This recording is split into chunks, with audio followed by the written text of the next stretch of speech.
Summer is in full swing, and with that comes the challenge of keeping young people engaged with activities and events that are safe, fun, and uplifting. This summer, the city of Baltimore is focusing on resources and events where kids can enjoy themselves in a safe environment. So joining me now to talk about his Outside in 25 youth engagement strategy is the mayor of Baltimore, Brandon Scott. Mayor Scott, thank you so much for being with us. Before we jump into this Outside in 25, I want to talk about what you're touting as a historic reduction in crime in Baltimore, including more than 23% drop in homicides. Talk to us about that.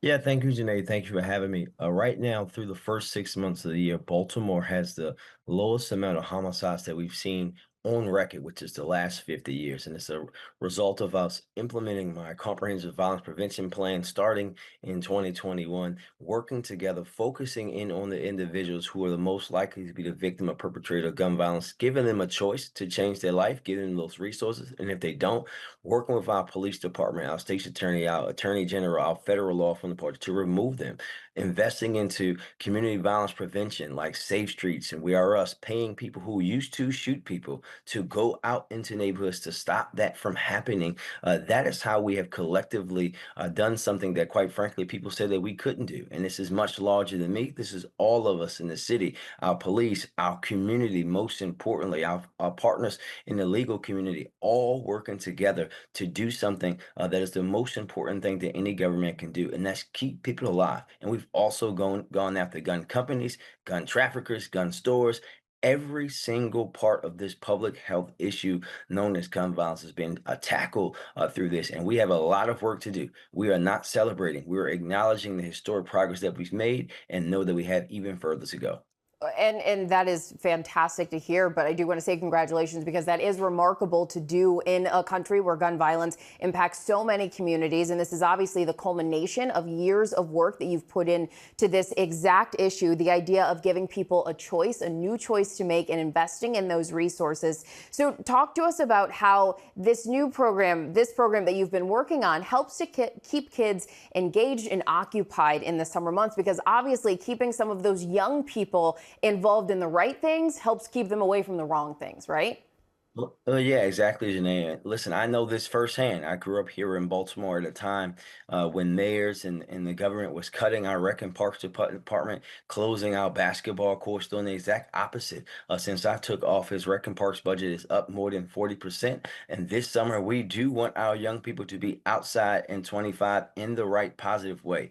We have camps, 42 camps across our recreation centers, extended hours at 8 recreation centers. We have pool parties for our teens. We have 8,500 young people signed up through summer jobs for our youth works program. We have literacy programs at our schools. We have doing all of the things that we have to do to keep our young people engaged. And when you think about that, 12,000 slots inside city schools. When you think about the depth of the things that we have, from literacy, from credit recovery, all the things that we're doing for our young people. There are specialty camps. We want all of the young people in Baltimore to be engaged in a positive way, because we know our young people are our greatest resource, and you have to invest in them now instead of trying to fix them on the back end, have we seen happen time and time again. And this seems absolutely really like a large scale community effort. You mentioned earlier talking to people who used to maybe do some of the crime and getting them to get out there into the streets and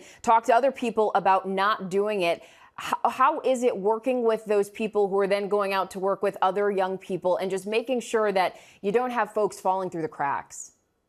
Yeah, listen, it's lovely. I think that everyone understands. I spent a lot of time with our Safe Streets, and I'm a member of We Are Us, some of our violence intervention workers. Some of them I grew up with, right? So I knew what they went through when we were coming up. And to see, and I always say that, Janae, I can go on corners in my neighborhood and Park Heights and have conversations that no other elected official can have. But I still can't have the conversations that some of my friends who were in that life can have. And that means the world of of a difference because you have someone that has that lived experience, and seeing them go and save young people from turning into what they used to be. That is what this work is all about. And you can see that impact going because we let people know.